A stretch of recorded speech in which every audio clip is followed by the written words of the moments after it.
Hey, Anant Deoras here again from At Properties. Today's video, I'm talking about buyer costs. Ew, yuck, right?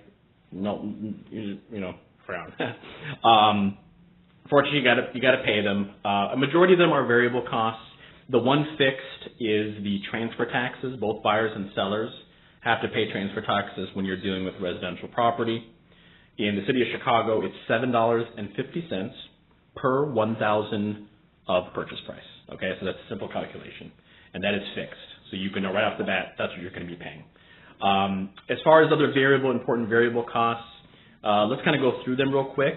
We have your lender fee. Your lender will be charging, which is going to depend on the lender you choose. I'm happy to refer you a lender. However, that ultimately is your choice. So I would earmark anywhere up to $1,000. Okay, and that can change. It could be a little bit more, a little less, for the lender fee, right? Closing fee. Every title company in the city here, the title company will charge a closing fee if you are financing. If you're a financing buyer. If you're a cash buyer, that is typically either waived or split with the seller. But you will be paying a closing fee. Again, earmark probably up to $1,000. All right. You have three costs: appraisal, which is part of the lender fees, your attorney, and your home inspector. So let's really quickly go through each of those.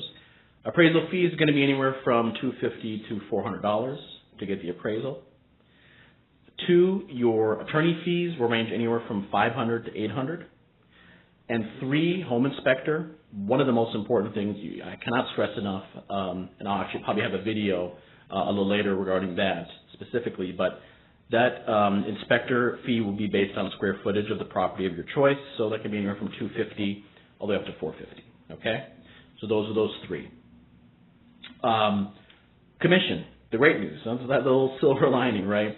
You don't pay my commission. The commission is paid by the seller, and basically that seller commission is what is called cooperatively shared between both the listing agent and myself, the buyer's agent. Okay, so that's one item you don't necessarily have to worry about. So that's a kind of a high-level amount of fees that you'll encounter. Really, the bottom line here is kind of devote up to 3% of the purchase price to these necessary both closing costs and, of course, contract to closing. I like to call the inspector and the attorney more of like contract to closing costs, but overall closing costs devote at least up to 3%. And of course, this doesn't include the down payment. So definitely buying is not a cheap endeavor. I'm just trying to properly set expectations, but with the right lender and the right kind of stakeholders in there, you can save money here and there. I'm happy to help you on that. Or of course, you can choose your own.